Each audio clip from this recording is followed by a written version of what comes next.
Hansi Flick, Roberto De Zerbi, Allemagne, Italie. Le choix du Barça commence à être plus concret. Frères et sœurs, j'espère que vous allez bien. Le Barça est toujours à la recherche d'un entraîneur pour succéder à Xavi la saison prochaine. Ces dernières semaines, la piste la plus sérieuse qui a été évoquée par la presse pour remplacer Xavi Hernandez. On en avait fait une vidéo pour tenter d'analyser un petit peu l'éventualité de la venue de l'Allemand à la tête du Barça. Les jours ont passé et la volonté du club de recruter un entraîneur allemand s'est confirmée. On a compris que Laporta et la direction étaient vraiment chauds pour faire venir un entraîneur allemand. En plus de monsieur Hansi Flick, on a eu écho des noms de Thomas Tuchel, actuellement en difficulté avec le Bayern Munich, celui de Julian Nagelsmann ou encore celui de Jürgen Klopp, même si l'option de l'actuel coach de Liverpool a été définitivement écartée cette semaine car le coach à la casquette s'apprête à faire une année sabbatique parce qu'il est juste lessivé. Et on a même eu des échos sur Ralf Rangnick il y a 2-3 jours de ça. Donc là, on était sûr que la rumeur qui prétend que Laporta est fan absolu de l'école de football allemande, eh ben c'est du réel. Mais hier matin, info divulguée par Ravi Miguel du quotidien AS, qui a pris tout le monde par surprise, qui nous dit que le Barça considère désormais Roberto De Zerbi comme le meilleur remplaçant à Xavi. Le coach italien de Brighton serait le choix numéro 1 de Laporta et de Deco, qui aurait déjà assuré au coach de Brighton qu'il serait à la tête du club catalan. L'été prochain, si un accord était trouvé avec l'équipe anglaise, l'obstacle principal est la clause libératoire de l'italien fixée à une dizaine de millions d'euros. La direction sportive du Barça considère que De Zerbi possède l'ADN naturel du club. L'entraîneur arrivé en Angleterre en 2022 a un contrat jusqu'en 2026 avec Brighton, ce qui annonce des négociations compliquées avec le FC Barcelone. Donc apparemment, toutes les autres pistes seraient écartées et on se dirigerait vers un duel entre Hansi Flick d'un côté et Roberto De Zerbi de l'autre. Et évidemment, depuis les premières rumeurs, les fans du Barça donnent leur avis sur la préférence pour succéder à Xavi. Alors pour vous aider à faire votre choix et donner votre préférence, à se mettre à la place de Laporta et de Deco, je fais cette vidéo là pour comparer un petit peu les deux. Alors avant de commencer, j'ai quand même envie de faire un petit parallèle avec les coachs du Barça, les légendes du club, parce que évidemment avec ce qui se passe avec Xavi actuellement et son passage qui se termine mal, forcément les supporters réclament de l'expérience. On sent que le club et les fans du Barça veulent un coach qui a un minimum d'expérience du haut niveau. Ces 2 années de Xavi, honnêtement, elles ont laissé des traces dans la vision du football du Barça. Les fans veulent du changement, les supporters veulent un jeu qui ne soit plus dépassé, qui ne soit plus archaïque. Et malheureusement, avoir fait venir une légende du Barça comme Xavi, qui n'avait que son expérience au Qatar comme bagage, et ben ça a fait couler beaucoup d'encre, encore plus avec ce qui s'est passé, évidemment, en Ligue des Champions pour le Barça depuis 2 ans. Oui, mais est-ce que l'expérience, c'est forcément une garantie de succès? Et bah quand tu regardes justement les 3 derniers coachs du Barça qui ont remporté la Ligue des Champions, et ben l'expérience prouve que non, rien du tout. Absolument rien du tout. Comme je l'ai mis sur Twitter hier soir, monsieur Frank Rijkaard, quand il arrive au Barça, il avait seulement 22 matchs en tant que coach avec la sélection hollandaise et une saison au Sparta Rotterdam. Guardiola n'avait qu'entraîné que le Barça B pendant 1 an. Et Luis Enrique avait 2 expériences de coach, une saison à la Roma qui s'est mal terminée et une saison au Celta Vigo. Donc 3 coachs expérimentés qui ont remporté les 4 dernières Ligues des Champions du Barça, contrairement aux 3 derniers coachs que le Barça a recrutés sous Bartomeu, qui étaient 3 coachs expérimentés. Le premier, c'était évidemment Ernesto Valverde, 15 ans de carrière dans plusieurs clubs espagnols et européens. Il avait joué la Ligue des Champions avec l'Olympiakos, il avait été en finale d'Europa League avec l'Espagnol Barcelone, qui avait été quand même un bel exploit de sa part. Et finalement, on a vu malgré son expérience qu'il n'était pas du tout fait pour le Barça. Et que dire de Koeman et Quique Setién qui avaient 20 ans de carrière derrière eux. Koeman, ça s'est évidemment très mal terminé. Et encore pire pour Quique Setién. Alors d'un côté, on a Roberto De Zerbi, 45 ans, italien. Donc l'âge 45 ans, c'est quand même un petit point positif, je pense, pour être coach du Barça. Un entraîneur jeune qui a une vision très proche de celle du Barça. Un coach qui a pour modèle en plus Pep Guardiola et Marcelo Bielsa. Une vision du football qui est tellement proche du Barça qu'il a même fait des séminaires à la Masia en 2020. C'est un vrai amoureux du jeu, un obsédé du jeu offensif et un amoureux de la possession, des principes évidemment qui font écho au Barça, et c'est le football qu'on aime. Il a un palmarès qui est presque vierge. Il a seulement gagné une super coupe d'Ukraine avec le Shakhtar Donetsk. Il a entraîné 6 clubs, les 4 premiers en Italie, dont à Palerme et Sassuolo. Puis ensuite, comme j'ai dit, le Shakhtar donc. Et pour finir, Brighton depuis 2022.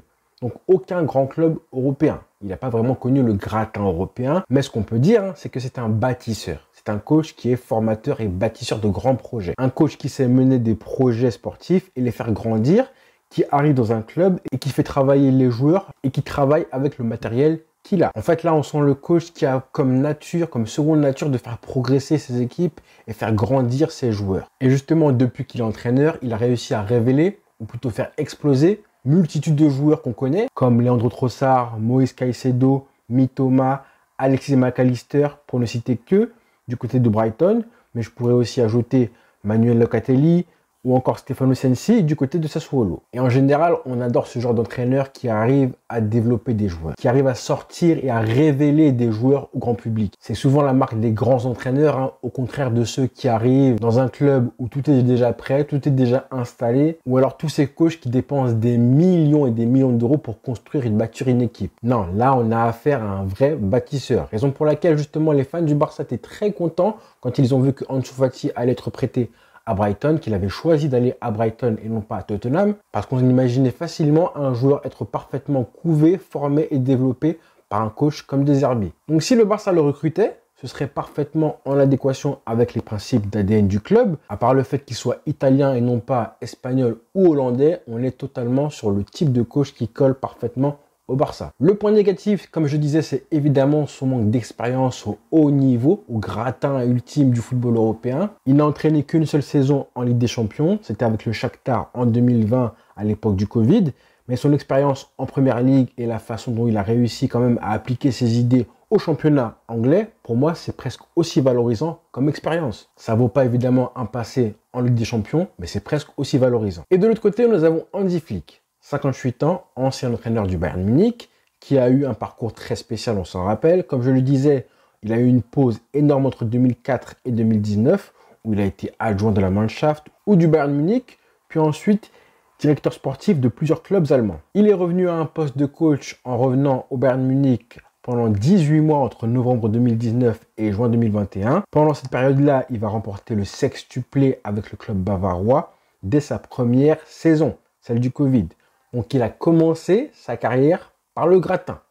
Ça me rappelle un certain coach espagnol. Ensuite, il va prendre la sélection allemande pendant 18 mois en vue de la Coupe du Monde au Qatar, où malheureusement la Mannschaft se fait complètement humilier en phase de poule. Alors lui, par contre, ses principes de jeu sont forcément moins connus que ceux de De Zerbi parce qu'il a coaché beaucoup moins longtemps, logiquement. Mais on a quand même noté, durant son passage au Bayern Munich, cette volonté à faire des équipes machines, des collectifs rouleau compresseur. Ça a été un adepte du 4-3-3 au Bayern Munich et il s'appuyait énormément sur de très bons ailiers et des latéraux hyper efficaces, justement comme le football d'aujourd'hui le demande. Mais c'est aussi un coach qui sait s'adapter, changer de système en cours de match ou en cours de saison. On se rappelle du rôle qu'il avait donné justement à Joshua Kimmich quand il était arrivé, en le faisant descendre d'un cran, limite en défense centrale, un peu comme Koeman l'avait fait justement avec Frenkie de Jong.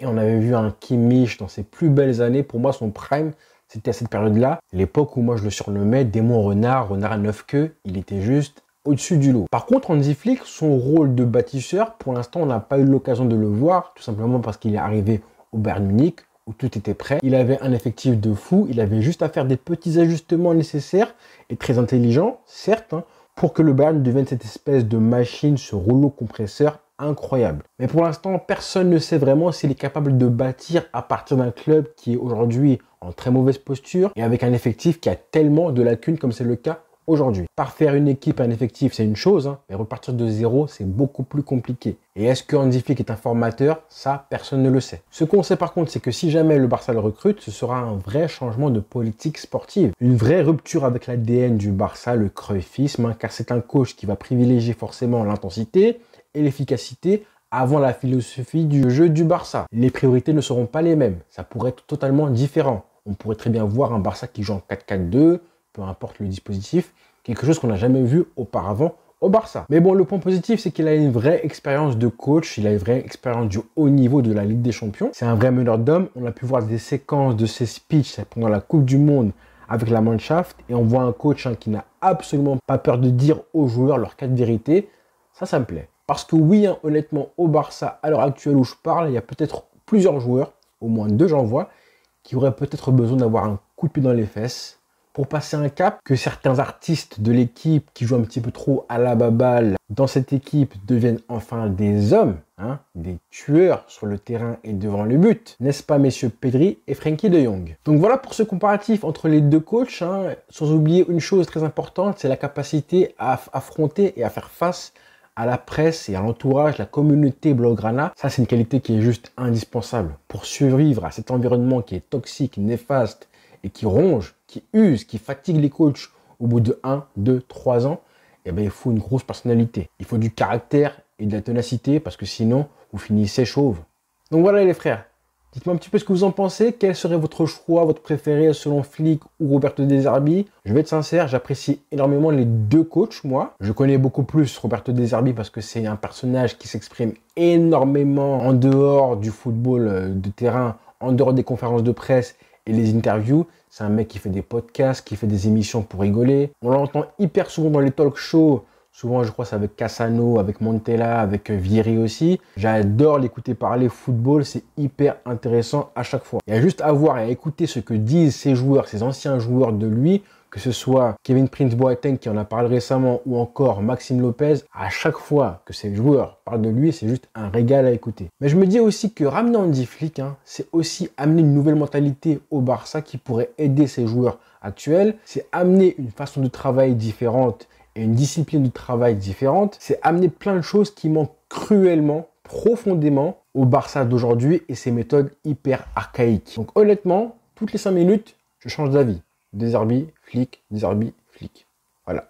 Donc j'attends un petit peu vos commentaires, aidez-moi à choisir. Voilà les frères, bonne soirée à tous et rendez-vous très vite car cette semaine, c'est Ligue des Champions. Bonne soirée à tous, ciao.